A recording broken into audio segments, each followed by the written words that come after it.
José María Sobral, a scientist, explorer, and geologist, was born in Gualeguaychú on April 14, 1880.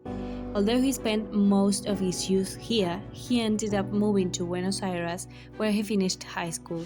His childhood home is still here at 633 San Martin Street.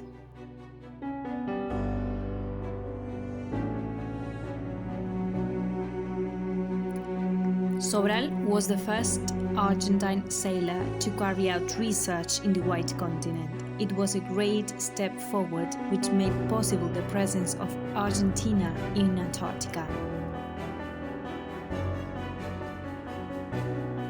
At the age of 21, Sobral faced one of the most important challenges of his naval career.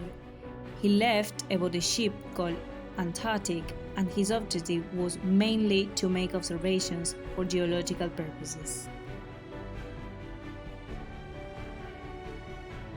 When Sobral arrived in Antarctica, the ship he was aboard sank in the ocean, leaving them without any possibility of returning home.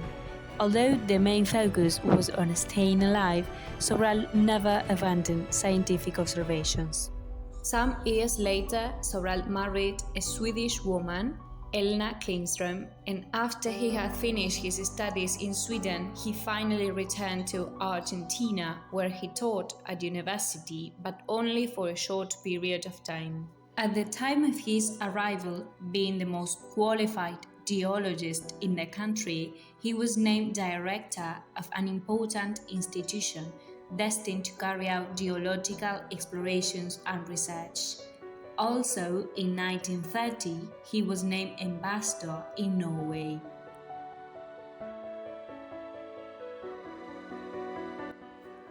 In 1931, Sobral returned to Argentina and he began to work for an Argentine oil company.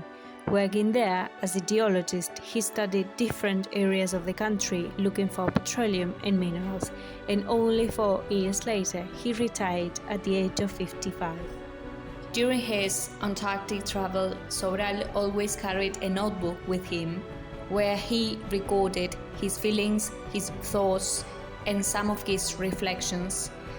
This was the beginning of a book called 2 Years Surrounded by the Ice, but he is also the author of another books such as On Geographical Changes and the Future of Our Navy.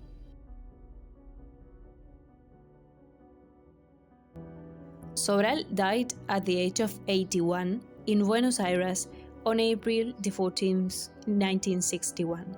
Schools and streets were named in his honor. Even a ship called Ara Alférez Sobral took part in activities in Antarctica and in Malvinas War.